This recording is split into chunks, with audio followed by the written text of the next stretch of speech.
I was not always the man with a list, a sleigh, and a sky full of promises. I began, as most good things do, very small and very unlikely.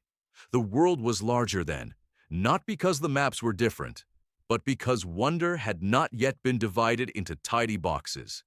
I remember forests with the confidence of old cathedrals, villages stitched together by footpaths and gossip, and winters that arrived as if they had been practicing all year. If you will sit with me a while, I will tell you how a baby in a basket became a keeper of mornings, and how a life can be woven from errands, encounters, and the stubborn habit of saying yes. I was found on a night of careful snow. The wind had no appetite for mischief. It simply rearranged silence. The basket had been tucked near a fallen spruce, wrapped in a shawl with a stitch that told me later someone had loved slowly and well.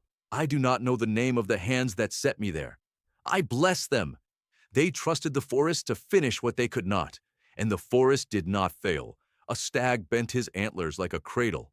An owl kept account of shifting shadows, and from the deep path came a woman with a lantern who understood that a plea without words is still a plea. She was a woodcutter's wife, practical as kindling, soft as bread. She lifted me, sniffed the air as mothers do to test whether the world meant any harm, and took me home in the way wise people define home, where a stranger can become a reason to put on another pot. We had little that looked like wealth. We had everything that counts when you are small: warmth, patience, and the permission to ask the same question twice. I learned the language of kettles and the grammar of chores. I learned that boots have opinions about snow, that doors prefer to be knocked on, and that a good neighbor is a kind of weather.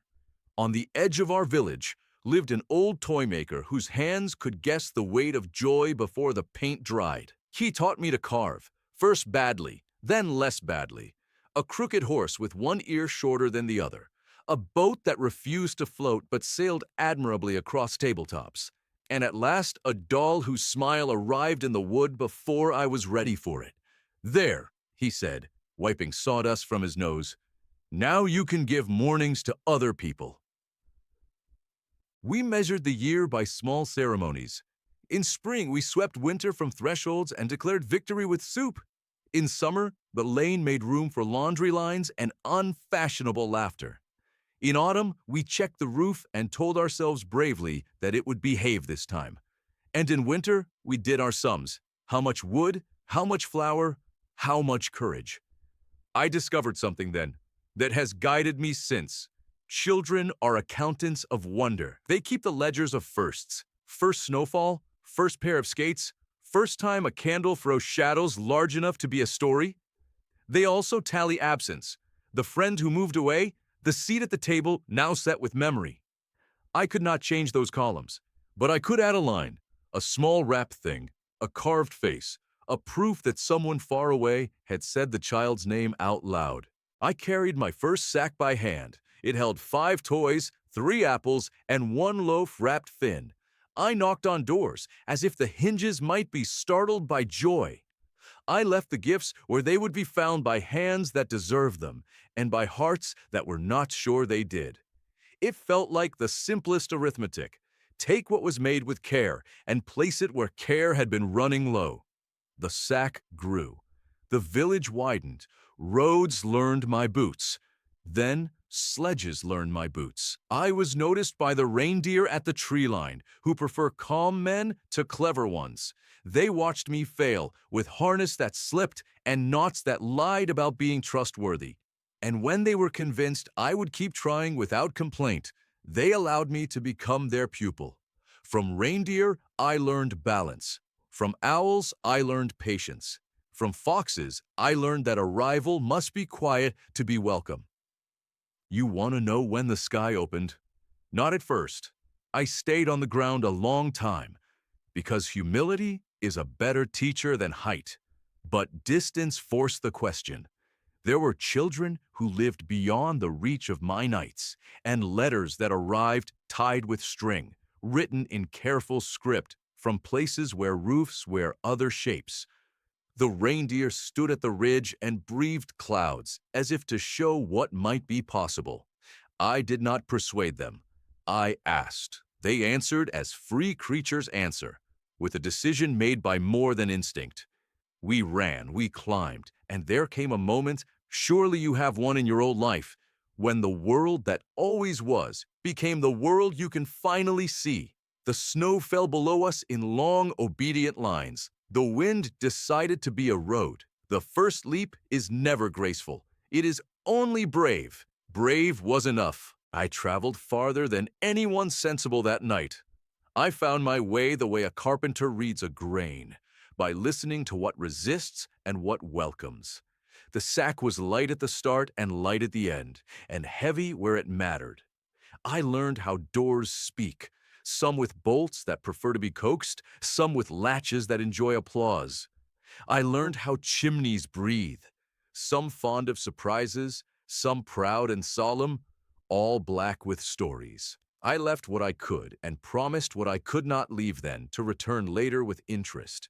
The dawn caught me on the last hill and shook her head fondly at the fool who believed time would cooperate just because he asked politely. I slept for a day and a half. The reindeer pretended not to be impressed. There were years of practice. You would not have liked the early lists. They were messy, bossy things. Children do not improve because you manage them. They improve because you love them in the presence of what is possible. So I learned their names the way a gardener learns soil. I learned the nicknames a family uses when the door is closed. I learned who needs a noise and who needs a silence. My list stopped being a ledger and became a conversation. The sack stopped being a burden and became a promise. I have had adventures that would make a soldier reconsider his trade. I have outrun storms that tried to convince the world that snow is stronger than memory. I have negotiated with a lighthouse that forgot what it was for until I reminded it how children lean toward a beam. I have chased a runaway wish across 3 countries and caught it by its ribbon 5 minutes before it learned to be a regret. Once, far above a sea that feels everything too deeply, my sleigh lost a runner. We slid sideways toward a lesson I did not want to learn, and a pod of whales looked up at us with the tolerant amusement of elders. They sang a note that made the wind remember how to behave, and we regained our line with a humility I have not yet exhausted. Another time, over a city that never agrees to sleep all at once, I met a boy on a rooftop. He was not supposed to be there. Fear had pushed him up through a window, and pride had refused to let him call back. He stood proud against a foolish cold, inventing courage while his fingers argued for gloves. I sat down beside him with as little ceremony as snow gives a branch, and we talked about gravity and doorways that are not prisons, and how an apology is a kind of map that marks the way home. He went in. I left a small compass by the chimney and a larger one in his pocket that pointed to kindness. He needed both. Most of us do. People ask about the workshop. It exists, but not the way picture books prefer. Yes, there are benches where wood becomes a toy and fabric becomes an animal that listens better than an uncle. Yes, there are shelves of bolts and buttons that have learned to wait their turn. Yes, there is a bell that means cocoa now, and another that means someone has glued themselves to something they did not intend. But the workshop is larger than its walls. It is any place where hands choose to spend their skill on another's morning. A tailor who stays late to mend the coat of a man who cannot pay has a workbench next to mine. A baker who wraps an extra roll and writes, "for later," with a blush on her cheek, works at my table. A teacher who scribbles a note on a paper that says, "Yes, you are good at this," is an apprentice in excellent standing. I have known kings and night watchmen, duchesses and bus drivers, ship captains and shepherds. I've been honored by being unnoticed and honored by being recognized. I've seen rooms where a single candle dared to argue with the dark and won by being specific. I've heard the first cry of a newborn and the last sigh of an old friend in the same hour, and learned that joy and grief are neighbors who borrow sugar without keeping count. I've been taught by children who held me accountable to my own legend. "You are late," one said, years ago, arms folded and toe-tapping. "I am," I said, "because the truth saves more time than excuses." She grinned and handed me a cookie as if she had planned it that way all along. You wonder whether the work has changed. It has, and it has not. The toys are cleverer. The lists are longer. The chimneys have ideas about geometry no sane person would approve. But the requests have remained stubbornly human.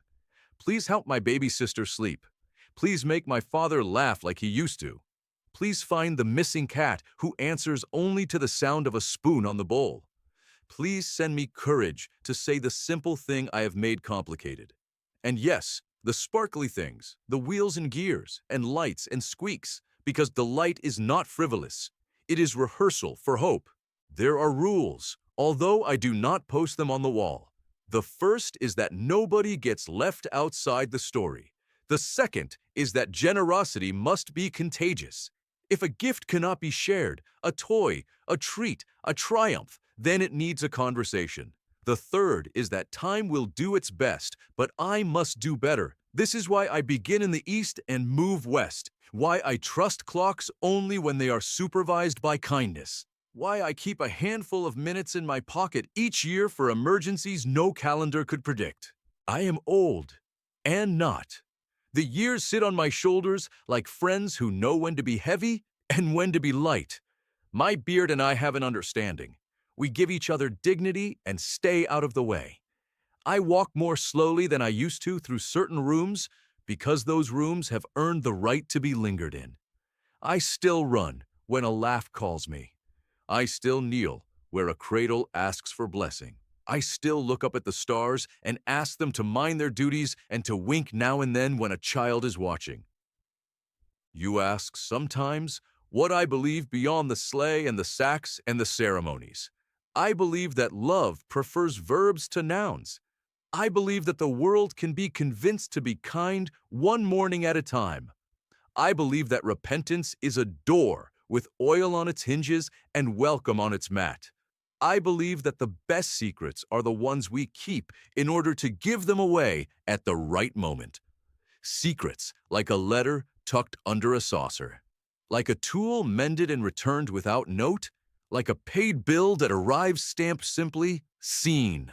Once, I was given a red coat by a woman who needed to solve two problems at once. Her husband's old wedding garment had to be retired, and a stranger needed to be kept warm. I have worn red since. It is not magic. It is a reminder that useful things can become beautiful, and that warm is a color as well as a temperature. The fur was an afterthought by a trapper who regretted more than he admitted.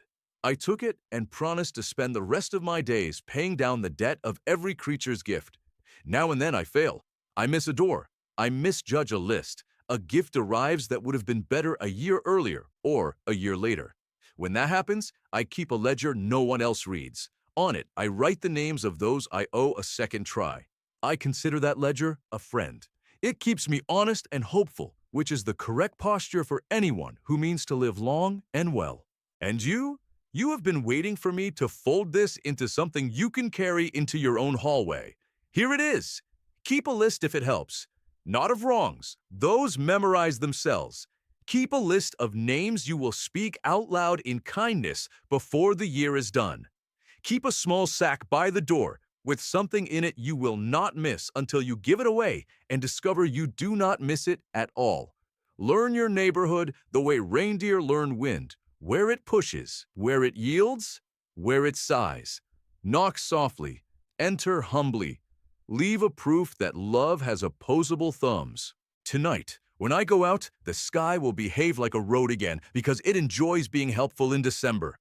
The reindeer will shake their collars in the precise rhythm that convinces the wind we are meant to be there. The stars will practice their old, reliable punctuation. I will carry a sack that began with a doll that learned to smile and has been growing since. I will leave more notes than packages. I will tuck more hope than toys into places where morning will find it. I will listen for your house the way a friend listens for a laugh at a crowded party. If you find me in your kitchen and the kettle is already humming, we will not waste words on surprise. We will share a cup in the understanding that mornings require conspirators. If you do not see me, it means only that the night was busy teaching me patience in some other lane. Either way, the blessing is the same. Merry Christmas to all who have carried me this far by believing that a life can be an adventure of errands and promises. To all who have taught me new roads by walking them first. To all who carve, stitch, mend, and make a path for joy through the ordinary. May your doors be sensible, your hearts reasonable, your laughter earned and unashamed. May you wake to proof that you are seen, and may you go on, as I will, giving mornings away until the world learns how to keep them.